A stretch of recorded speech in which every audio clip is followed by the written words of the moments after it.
हमें 20 जुलाई तक ये पार्टी नेतृत्व को सौंपनी है।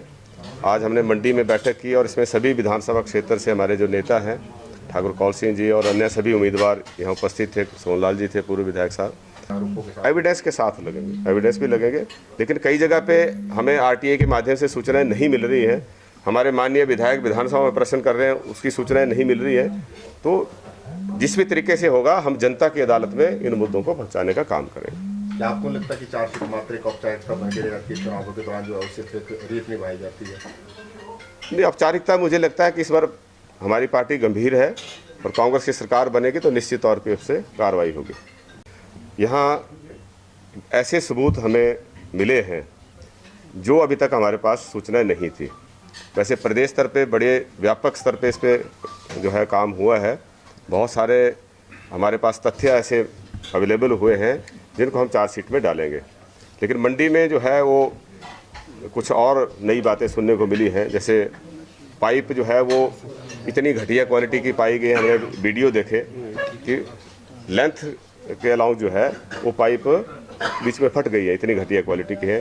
उनको प्रॉपर डेप्थ में नहीं डाला गया, या जो बड़े डाई की पाइपें हैं उनके वेल्डिंग घटिया किस्म की लगाई है, क्योंकि उसमें पानी बहुत ज़्यादा होगा, ज़्यादा प्रेशर पे होगा, वो आने वाले समय में उस गांव में या उस एरिया में तबाही मचा सकती है। और इसी तरीके से सराज में जो है वो कई बीघा ज़मीन फॉरेस्ट लैंड जो है, वहाँ देवदार के 4-5 हज़ार पेड़ काट के वहाँ पे माइनिंग की गई और आज दिन तक जो दोषी हैं उनके खिलाफ कोई कार्रवाई नहीं हुई। और लीपापोती करने के लिए अब वन विभाग ने उसमें फेंसिंग कर दी और उसमें पौधरोपण कर दिया, जबकि पहले तो दोषियों के खिलाफ कार्रवाई करने की बात है और वो सेकेंडरी एक्शन था। और उसी तरीके से रिक्रूटमेंट्स के ऊपर बड़ी भर्तियाँ हुई। यहाँ भी देखा गया कि लेबर जो भर्ती की, जिसको मल्टीपर्पज़ के वर्कर के नाम से आईपीएस में भर्तियाँ हुई, ऐसे लोग लगे जो इनकम टैक्स पेई फैमिली से हैं। वो इसलिए लगे क्योंकि बीपीएल का कोई नंबर नहीं रखा गया, गरीबी का कोई ध्यान नहीं रखा गया। और उसमें एक कंपनी है शिमला क्लीन बेस, जिसके अनुभव को नंबर दिए गए। बाकी इसी विभाग की स्कीमें चलाने में भी जिन लोगों ने कई वर्षों तक काम किया है, उनको उसके अनुभव के कोई नंबर नहीं दिए गए। तो पूरी तरह से मेरिट को इग्नोर किया गया। 42% वाला बच्चा जो है वो भर्ती हुआ और 92% वाला बच्चा जो है वो सिलेक्ट नहीं हुआ। इस तरह की एक गलत नीति जो है वो आईपीएस विभाग में मल्टीपर्पज़ वर्कर को भर्ती के लिए बनी।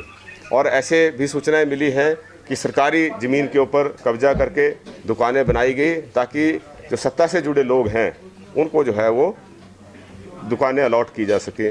ऐसी भी सूचनाएं मिली हैं कि काम हो गए, उनका उद्घाटन भी हो गया, उसके बाद जो है वो टेंडर लग रहे हैं और बड़ी ऊंची दरों के ऊपर लग रहे हैं।